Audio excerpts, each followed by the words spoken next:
Au cours de février-mars 2022, les nouvelles autorités du pays ont commandé un rapport afin de faire une évaluation de la gestion de l'Agence nationale d'aménagement des infrastructures minières sous la direction précédente de Lamine Cissé. Histoire de faire l'état des lieux de la gouvernance financière de la boîte avant l'entrée en fonction de la nouvelle équipe dirigée par Mohamed Lepi Bangoura. Ce rapport de l'inspection générale de l'État a révélé les graves problèmes de gestion des fonds pendant le régime d'Alpha Condé.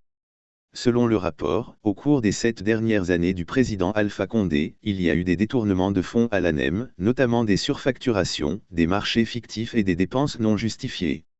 L'inspection générale de l'État a également mis en évidence des dysfonctionnements et un manque de transparence dans la gestion financière de l'agence.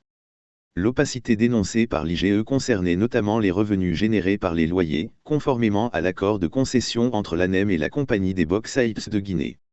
Le rapport a également révélé des cas où les montants dus au titre de la TVA et des droits d'enregistrement pour certains contrats n'ont pas été versés au FID.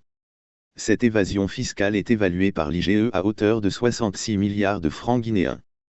Toutefois, faut-il relever que ce dernier rapport de l'inspection générale de l'État ne concerne pas la gestion actuelle de l'équipe de l'ANEM qui, comme d'autres régies financières du pays, doit s'inscrire dans la rupture d'avec les pratiques peu orthodoxes du régime défunt.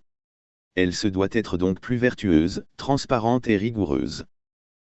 Conformément aux directives et à la doctrine de gouvernance portée par les autorités militaires à la tête du pays depuis le 5 septembre 2021.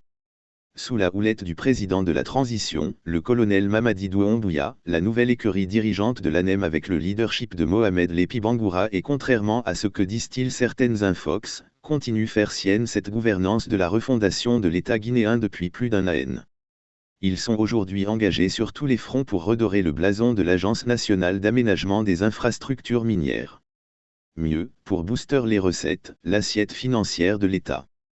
Tous ceux qui ont visité l'ancien site du village CBG, ceux qui ont vu les nouvelles infrastructures qui poussent comme des champignons du côté de Kolaboui, Kansar et même au siège à Kaloum, sont tous admirateurs de ce travail colossal accompli par l'équipe actuelle en peu de temps.